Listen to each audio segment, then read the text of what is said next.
আপনি ইংল্যান্ডের ব্রিটিশ মিউজিয়ামে যদি কখনো ঢুকেন, দেখবেন ইংল্যান্ডের ব্রিটিশ মিউজিয়ামের সাদা পাথরের ফলকে লেখা, বাবা হিসেবে, নেতা হিসেবে, সমাজ সংস্কারক হিসেবে মোহাম্মদ হচ্ছে এই পৃথিবীর একজন সুপারম্যান।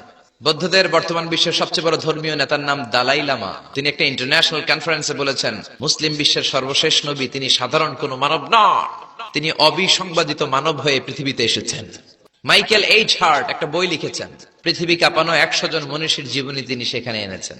কিন্তু তিনি খ্রিস্টান হয়েও সর্বপ্রথমে র্যাঙ্কিং এ যাকে 1 নম্বরে রেখেছেন তিনি হচ্ছেন আমার নবী মুহাম্মদ রাসূলুল্লাহ। মহাত্মা গান্ধীর নাম শুনছেন? ভারতের অবিসংবাদিত নেতা।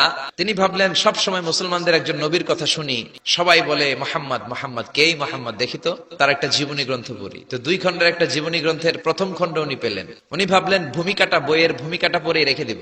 পড়তে শুরু করলো বিশ্বনবীর শৈশবকাল, কৈশোরকাল, তার সমাজনীতি, তার রাষ্ট্রনীতি, তার আন্তর্জাতিক নীতি। পড়তে পড়তে প্রথম খণ্ড শেষ। দ্বিতীয় খণ্ড তো তার কাছে নাই।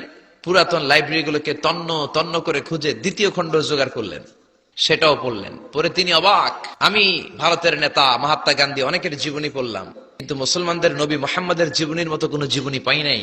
এই জীবনীটা, এটা একটা ইউনিক, আনপ্যারালাল, ফ্যান্টাস্টিক জীবনী, যে জীবনীর সাথে কারো জীবনীর কোনো মিল নাই। পড়েন সুবহানাল্লাহ।